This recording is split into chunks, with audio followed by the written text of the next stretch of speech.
Oye, vamos a ver un poquito del lore veneco hoy, de los 7 eventos políticos más perturbadores de la patria. Vamos a ver qué talco.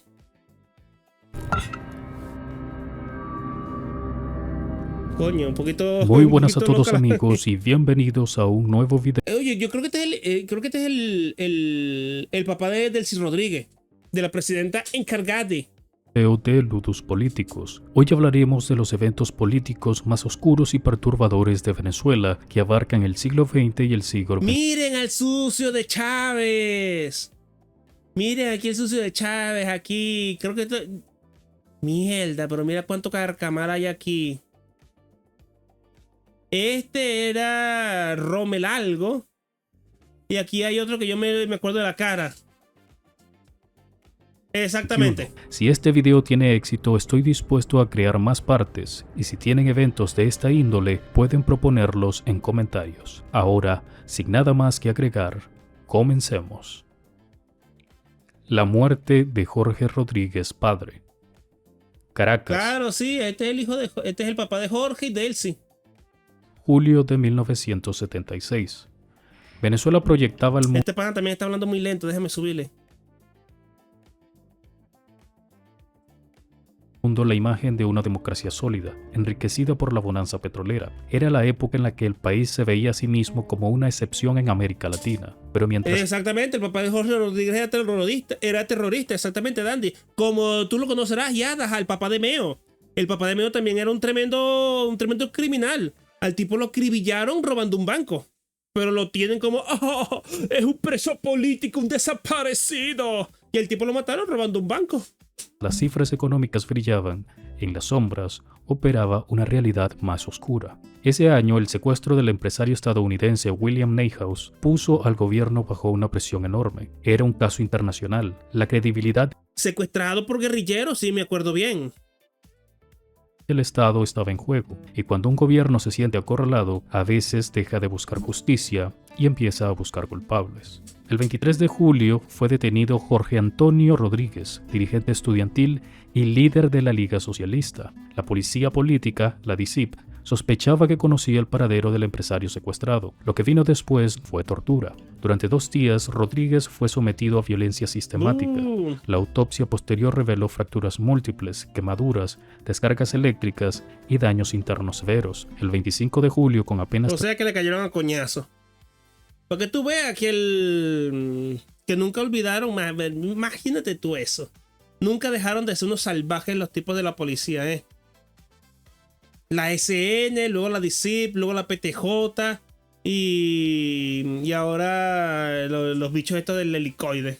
34 años, murió bajo custodia del Estado. La versión oficial habló de un infarto fulminante, pero el cuerpo decía otras cosas, y el país lo entendió. La indignación fue profunda, hubo presión pública, renunció el director de la DICIP. El caso marcó para siempre la gestión de Carlos Andrés Pérez, y Jorge Rodríguez pasó a convertirse en un símbolo, para unos militante radical de izquierda, para otros un mártir de la represión estatal. 3 años después, el empresario Neyhouse apareció vivo. El secuestro más largo de la historia venezolana terminaba, pero la herida política ya estaba abierta. Lo que hace que esta historia siga siendo relevante no es solo la brutalidad del hecho, es su continuidad en el tiempo. Jorge Rodríguez dejó hijos, y esos hijos, décadas después, ocuparían los más altos espacios de poder en Venezuela. Jorge Rodríguez es hoy presidente de la Asamblea Nacional. Delcy Rodríguez ha ejercido funciones de vicepresidenta y jefa de Estado interina, ambos además acusados de ser perpetradores de torturas a opositores en la actualidad.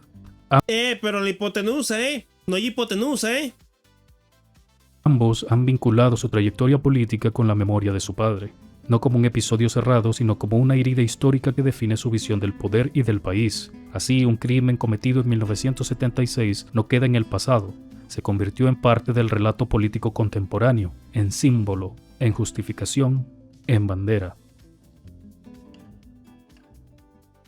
El magnicidio de Carlos Delgado Chalbot, Caracas, 13 de sí, esto fue una cosa muy gruesa, noviembre de 1950. Venezuela estaba gobernada por una junta militar que había tomado el poder en 1948 tras derrocar al presidente electo Rómulo Gallegos. Al frente de esa junta se encontraba Carlos Delgado Chalbot, un militar de formación francesa, considerado por muchos el miembro más moderado del régimen militar. Aquella mañana, y como siempre un francés la caga, Delgado Chalbot salió de su residencia rumbo a Miraflores. No sabía que ese trayecto sería el último. Cerca del puente de Chapillín, en Caracas, un grupo de hombres armados interceptó su vehículo oficial. El líder del comando era Rafael Simón Urbina, un conspirador con antecedentes políticos y militares. El presidente fue obligado a abandonar su automóvil y trasladado a una quinta en la urbanización Las Mercedes. Todo apuntaba a que el plan original era forzar a su renuncia, no necesariamente matarlo. Pero las cosas se salieron de control. En medio de tensión, nerviosismo y confusión se escucharon disparos. Delgado Chalbot fue alcanzado por esas balas. Murió poco después. Tenía 41 años. Dijo Rómulo Gallegos, ¿verdad? Porque yo siempre lo confundo con Rómulo Betancourt. Betancourt, el tipo, sobrevivió a una explosión de un auto. Le explotó el auto en un atentado y sobrevivió de milagro. Y creo que después de eso dijo, yo no renuncio ni me renuncian. Primera y única vez en la historia venezolana, un presidente en ejercicio había sido asesinado. La reacción fue inmediata. El país quedó paralizado. Rafael Simón Urbina intentó buscar asilo en la embajada de Nicaragua, pero fue capturado ese mismo día. Horas después fue abatido bajo el argumento de un intento de fuga. Con su muerte también murió la posibilidad de conocer toda la verdad. La pregunta quedó flotando en el aire. ¿Fue un acto improvisado de conspiradores desorganizados o hubo algo más? Las sospechas históricas han apuntado hacia sectores dentro del propio poder militar. Delgado Chalbot era visto como un obstáculo para las ambiciones más radicales dentro de la Junta. Tras su muerte, la correlación de fuerzas cambió. La transición hacia una apertura política se desvaneció y Venezuela entró en una etapa que culminaría con la consolidación del régimen de Marcos Pérez Jiménez. El magnicidio de 1950 fue un punto de inflexión. 70 años después del asesinato de Delgado Chalbot, sigue siendo un episodio envuelto en sombras, no porque falten nombres o fechas, sino porque nunca se disiparon completamente las dudas sobre quién ganó realmente con su muerte. El porteñazo. Puerto Cabello. Sí. Bueno, no sé si supongo que pondrán otra vez la foto, pero esta foto de aquí, esto me lo contaron en las clases de periodismo. Esta foto de aquí del cura agarrando el militar es la única obra venezolana que se ganó el premio Pulitzer. La única pieza periodística venezolana que ganó el premio Pulitzer alguna vez. Esta foto de aquí. Y el porteñazo fue básicamente un intento de golpe, de los muchos intentos de golpe que hubo en Venezuela. Junio de 1962. Venezuela Imagínate era tú. una democracia joven. Apenas 4 años antes había caído la última dictadura militar, y el presidente Rómulo Betancourt intentaba sostener un sistema todavía frágil, presionado por conspiraciones internas y por el clima ideológico de la Guerra Fría. La revolución cubana proyectaba una sombra larga sobre América Latina, y en Venezuela algunos sectores militares y civiles veían en ella un modelo a seguir. Aquella madrugada la base naval de Puerto Cabello se convirtió... Pero para que veas que en Venezuela siempre ha sido un desastre, ¿eh? Imagínate tú esto. El punto anterior fue en el 56, esto es en el 60 y algo, y lo de Jorge Rodríguez en los años 70. Siempre ha habido un peo. En los 90 fue el intento de golpe de Chávez. En los 2000, mira cómo están arrastrando el pana. En los 2000, el paro petrolero. Y ahorita, bueno, la cagada chavista. Siempre ha habido un peo en Venezuela, siempre. Es que uno no se da cuenta, pero siempre hubo un peo. En el epicentro de una ruptura violenta. Un grupo de oficiales de la Marina, junto a militantes civiles armados, se alzó contra el gobierno constitucional. Era una insurrección armada. Los rebeldes tomaron posiciones estratégicas y liberaron prisioneros políticos para que se les uniera. Durante algunas horas, la ciudad pareció escapar del control del Estado, pero la respuesta del gobierno fue inmediata. Betancourt ordenó el despliegue de la Fuerza Aérea, del Ejército y de unidades leales de la Marina. Claro. En cuestión de horas, Puerto Cabello dejó de ser una ciudad costera tranquila y se convirtió en un campo de batalla urbano. Tanques avanzaron por calles estrechas, aviones sobrevolaron la zona, los disparos resonaban entre casas coloniales y edificios civiles. Soldados que hasta el día anterior... Bueno, pero ¿qué quieres que hicieran, pues? Eran unos insurrectos, tenían que agarrarlos, pues. Me estoy durmiendo, me voy, dale, pues, Maletwin, cuídate. Vestían el mismo uniforme, se enfrentaban ahora como enemigos. Los combates se prolongaron durante 2 días. El fuego cruzado no distinguía rangos ni consignas. El asfalto comenzó a cubrirse de cuerpos. Las cifras oficiales hablaron de más de 400 muertos y cientos de heridos. Otros testimonios sostienen que el número fue mayor. En medio de esa violencia surgió una imagen que trascendía el episodio. El fotógrafo Héctor Rondón Lovera captó al capellán naval Luis María Padilla sosteniendo en sus brazos a un soldado gravemente herido. La fotografía, conocida como Ayuda del Padre, resumió en un solo encuadre el drama humano detrás de la confrontación. Al amanecer del 3 de junio... Alguien es zurdo, lo desaparecemos. Como están las cosas ahorita, muy probablemente pase algo como eso. Cuando empiecen a ver cositas de izquierda, van a empezar a caer palos por todos lados. Pero por eso, como les dije, esta foto de aquí recibió el premio Pulitzer. Esta o una parecida. Pero es de esta escena, justo de esta escena. El levantamiento fue sofocado. Los líderes insurgentes fueron capturados o huyeron. El gobierno mantuvo el control. La democracia sobrevivió. El porteñazo fue la prueba de fuego de un sistema político que aún estaba aprendiendo a sostenerse. Demostró que las tensiones ideológicas, cuando se radicalizan, pueden convertir una ciudad común en un escenario de guerra. Décadas después, el recuerdo de aquellos días sigue funcionando como advertencia, no sobre izquierdas o derechas, no sobre consignas, sino sobre algo más básico. Cuando la política se convierte en confrontación armada, el precio siempre lo pagan los mismos, los ciudadanos. El 2 de junio de 1962 fue el momento en que Venezuela comprendió que la democracia no se consolida con discursos, sino resistiendo, incluso cuando el ruido de las balas intenta imponer otra historia. Las intentonas golpistas de 1992, 4 de febrero y 27 de... Este fue el momento que le dio la fama a Chávez. Si tú te preguntas por qué Chávez fue presidente, fue justamente por estas declaraciones. Justamente por eso, por nada más. de noviembre. 1992 no fue un año cualquiera para Venezuela. Este año marcó un antes y un después en la historia política del país. Dos intentos de golpe de Estado que fracturaron la percepción de estabilidad democrática que se había mantenido desde los años 60. La madrugada del 4 de febrero de 1992, un grupo de oficiales del Ejército y la Aviación, organizados bajo el nombre Movimiento Bolivariano Revolucionario 200, lanzó la llamada Operación Zamora, con el objetivo de derrocar al presidente Carlos Andrés Pérez en su segundo mandato. Tanques y tropas subieron por las calles de Caracas en dirección al Palacio de Miraflores, tomando por sorpresa a la población. El golpe fracasó en pocas horas, pero tuvo una consecuencia inesperada: la aparición televisiva del entonces teniente coronel Hugo Chávez Frías, quien aceptó públicamente la responsabilidad de la insurrección y pronunció las palabras que quedarían grabadas en la memoria colectiva. Por ahora, la violencia de ese Sí, no, ese momento fue una cosa épica y creo que es justo lo que está diciendo Dandy, que es porque asumió la responsabilidad del golpe, exactamente. Aunque creo que después se descubrió que él no era el principal planificador del golpe, pero él asumió la responsabilidad y eso caló muy hondo en Venezuela, porque como cualquier país latinoamericano, la responsabilidad brilla por su ausencia.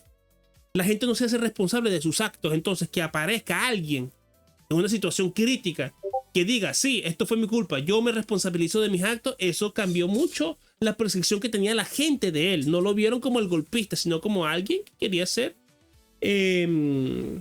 un cambio.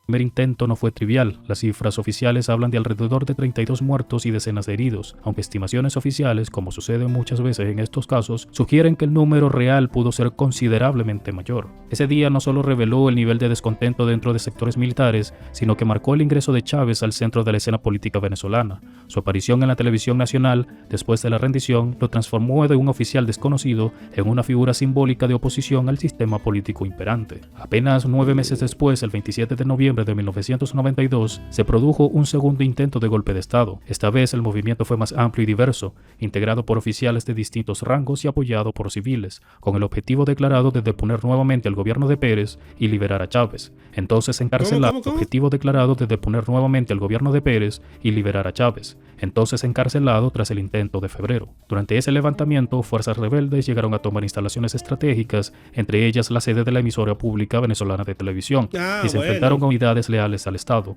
El combate fue intenso y se expandió a varios sectores de la capital. Las cifras de bajas de ese segundo evento varían según las fuentes. Registros oficiales contaron 171 muertos, incluidos civiles y militares, mientras que estimaciones alternativas sugieren que fueron muchos más.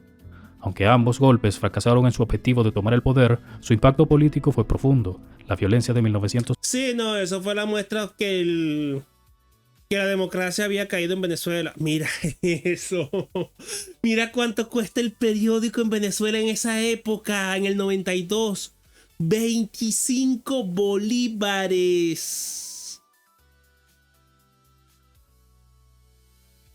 25 bolívares. Si cuando yo era chiquito, cuando tenía 10 años y yo nací este año, yo nací en el 92. Yo debería estar todo. Yo nací justico, yo tenía como 2 meses. 25 bolívares.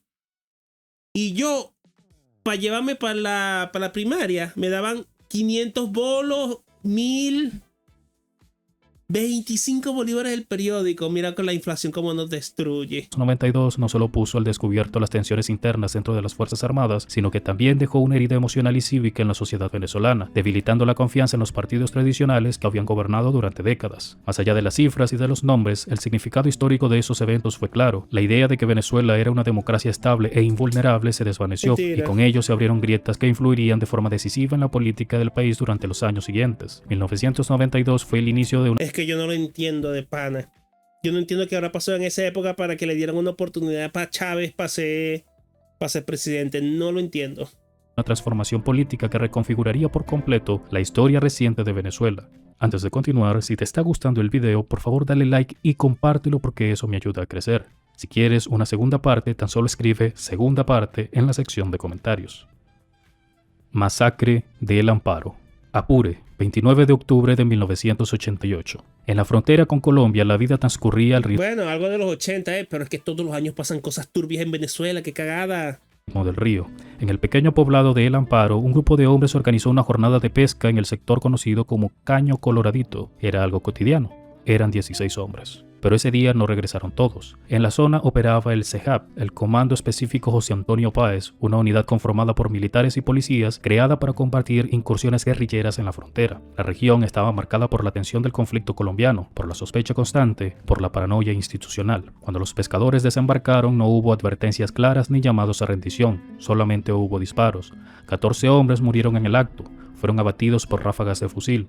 Las autoridades anunciaron rápidamente que se trataba de un enfrentamiento contra guerrilleros del ELN. Presentaron armas, uniformes, fotografías. Hablaron de una operación exitosa contra el terrorismo, pero la versión oficial tenía una grieta. 2 hombres sobrevivieron, Walmer Pinilla y José Augusto Arias. En el momento del ataque se lanzaron al agua y lograron ocultarse entre la vegetación. Claro, es que tú hacías eso en las protestas. Yo nunca me los puse. Yo fui a protestas, pero lo más que hice fue ponerme casco. En las protestas estas que metieron preso a Leopoldo López, yo estuve allí reporteando. Pero y hay gente que sí lo hace. Más que nada los gráficos, los fotógrafos y gente con cámara. Yo como solo estaba allí viendo las vainas, no estaba tan pendiente. Desde allí escucharon los disparos que acabaron con la vida de sus compañeros. Sus testimonios desmoronaron la narrativa del enfrentamiento. Las familias reconocieron los cuerpos, sabían quiénes eran, sabían a qué se dedicaban. El pueblo había perdido hijos, hermanos, padres. Lo que siguió fue un largo camino de impunidad. Los tribunales militares absolvieron a los responsables materiales, argumentando que habían actuado en defensa propia. Durante años, el caso quedó atrapado entre versiones oficiales y dolor familiar. Muchos de los involucrados continuaron sus carreras dentro de las Fuerzas Armadas. No fue sino hasta 1995 que la Corte Interamericana de Derechos Humanos determinó que el Estado venezolano era responsable por la ejecución extrajudicial de las víctimas y ordenó indemnizaciones y reparaciones a los familiares. 14 hombres murieron en cuestión de minutos. 2 sobrevivieron para contar la historia. El nombre de El Amparo reaparece como advertencia silenciosa. Cuando el poder actúa sin control y sin rendición de cuentas, la verdad puede tardar años en salir a la superficie. Bueno, pero habrá sido un accidente. El caso de Óscar Pérez. Coño, esto es full caída del halcón negro, Esto va a ser un momento épico de la historia de Venezuela, aunque a mí siempre me pareció que este era un tontito, que Óscar Pérez era un bobito, pero yo qué sé, yo no sé los detalles de esto. El Junquito, 15 de enero de 2018. Venezuela atravesaba uno de sus momentos más convulsos, en medio de una profunda crisis política y social. En ese contexto surgió una figura singular, Óscar Pérez, inspector del CICPC, piloto y activista que se había convertido en un símbolo de la disidencia contra el gobierno de Nicolás Maduro, tras protagonizar varias acciones públicas y mensajes en redes sociales. La madrugada del 15... No, esta es una locura lo que hace este pana, Este pana hizo unas par de locuras que era para meterlo preso de verdad, Para toda esa poca gente que Maduro metió preso porque le dio la gana, sí había que meterle los ganchos. 15 de enero de 2018, las fuerzas de seguridad venezolanas localizaron a Pérez y a un grupo de seguidores atrincherados en una vivienda de El Junquito. No dijo que hizo. No, el tipo agarró un helicóptero, porque él es piloto de helicóptero, y empezó a lanzar granadas por Caracas. Le lanzó unas granadas al Tribunal Supremo, le tiró un par de granadas creo que a la Asamblea y un par de sitios más. El tipo está loco. Una zona montañosa en las afueras de Caracas. Desde temprano en la mañana, Pérez utilizó su teléfono para transmitir en directo lo que ocurría. Con el rostro ensangrentado y rodeado, pedía que no se disparara y que se les permitiera rendirse. asegurando que en la casa había civiles y que no querían más violencia. La operación, oficialmente conocida como Operación Gedeón, involucró a cientos de efectivos de múltiples cuerpos de seguridad. El gobierno describió la intervención como el desmantelamiento de una célula terrorista. Testimonios y análisis independientes señalaron que en el asedio se emplearon armas de alto calibre, incluyendo un lanzacohetes antitanques, además de fusiles. Es que mira cómo dejaron esa casa. El tipo se guardó en esta casa, lo encontraron, lo pescaron aquí y mira cómo dejaron la casa. Ni siquiera se metieron para llevárselo. El tipo lo iban a matar. Qué locura, y francotiradores, pese a que la vivienda era una estructura civil sin blindaje militar. Alrededor del mediodía, el asedio terminó. Oscar Pérez y 6 de sus compañeros murieron durante la operación. Sus cuerpos presentaban evidencias, según informes periodísticos posteriores, que han generado sospechas de ejecuciones extrajudiciales tras la neutralización del grupo, pues todos contaban. Perdón. Y esto no es raro en Venezuela. Yo he visto videos de policías llevándose gente a galpones, a zonas industriales, a huecos en el monte, y ahí matan malandros. Así, ejecutado, como está diciendo, extrajudicialmente. Y yo he conocido policías que me lo han reconocido, que ellos lo hacían. Que cuando veían un ladrón, un tipo que sabían que era un ladrón, esos bichos lo mataban allí. En Venezuela es muy común que muchos muertos que se reportaban eran por ajuste de cuentas o por enfrentamiento contra la fuerza del orden. Y era eso, que los policías agarraban, sabían que el tipo era un caso perdido y lo mataban ahí mismo. En el mejor de los casos. Y en el peor es una vaina como esta, una desproporción total. Con disparos en la frente. La conmoción fue tal que organizaciones de derechos humanos, tanto nacionales como internacionales, denunciaron el uso excesivo de la fuerza y la falta de garantías para una rendición pacífica, señalando la omisión de protocolos mínimos de derechos humanos incluso en casos de enfrentamientos armados. Desde entonces, la masacre de El Junquito se convirtió en uno de los episodios más polémicos de la Venezuela contemporánea, no solo porque fue la muerte de una figura que se había vuelto mediática, sino porque se trató de una operación transmitida casi en vivo, en el que la propia víctima documentó sus últimos momentos y pidió rendición mientras las fuerzas del Estado continuaban avanzando. Claro. La masacre de Tumeremo en el Arco Minero, desde el 2016 hasta el presente. Al sur del río Orinoco, en las vastas tierras del estado Bolívar, se extiende un territorio que parece haber quedado fuera de cualquier mapa de la civilización. Es el Arco Minero del Orinoco. Lo que alguna vez fue una reserva natural virgen se ha convertido en un laberinto de cráteres de barro y mercurio, impulsado por una fiebre del oro desesperada. En este lugar, mira esto. El ecocidio que está haciendo los chavistas en el Orinoco no tiene nombre. Creo que ya envenenaron el río. El río está tan envenenado que ya no es saludable para tomar esa agua por el mercurio. El valor de la vida humana se ha devaluado. Aquí el Estado no es quien dicta la ley. El orden lo imponen los fusiles de grupos criminales y facciones guerrilleras. El primer gran estallido de este horror ocurrió en marzo de 2016 en la población de Tumeremo. 28 mineros desaparecieron de la noche a la mañana, mientras las familias desesperadas bloqueaban las carreteras exigiendo respuestas. Las autoridades inicialmente negaron los hechos, calificándolos como noticias falsas. Días después, en una fosa común cerca de una mina llamada Nuevo Callao, fueron hallados los restos de las víctimas. Habían sido ejecutadas con precisión militar. Nótese que la única forma de conseguir mercurio es a través del gobierno. Ah, bueno. ¿Por qué será? ¿Y sabes lo que es arrecho? Que el mercurio lo utilizan es para amalgamar el oro. Ellos lo que hacen es, en la tierra que sacan con oro, le echan el mercurio para que todo se aglutine en una sola pelota y luego lo queman. Imagínate, por no utilizar una cuestión un poquito más cara, destruyen todo el medio ambiente por pichirres.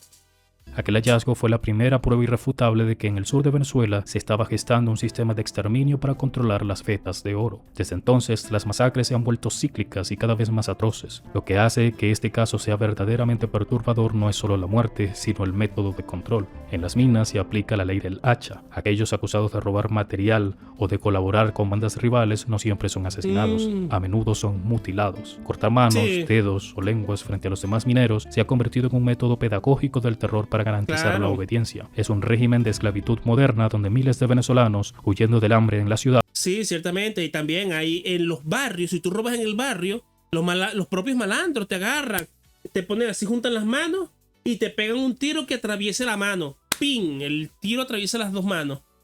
La bala. Terminan trabajando bajo la vigilancia de hombres que no dudan en convertirlos en abono. Hoy, el arco minero es un agujero negro de derechos humanos. Se habla de minas de sangre, donde la malaria y el envenenamiento por mercurio son tan letales como las balas. Las comunidades indígenas, desplazadas de sus tierras ancestrales, son forzadas a... Y los zurdos defendiendo el chavismo. Si los zurdos defienden Cuba, que las quinceañeras se prostituyen por $5. ¿Tú crees que no van a defender esto? ¿Tú crees que no se van a hacer locos con esto? ¿Tú crees que Greta Thunberg va a ir al Orinoco a salvar el Orinoco? participar en la extracción o a morir en el intento. Los cuerpos de quienes caen en estas disputas rara vez regresan con sus familias, simplemente desaparecen en las profundidades de las minas. La crisis del arco minero es la cara más cruda del colapso institucional de Venezuela. Oye, pero qué buenas están estos dibujos de IA, ¿eh? Todo esto es IA, ¿eh? No creo que le haya hecho estos óleos.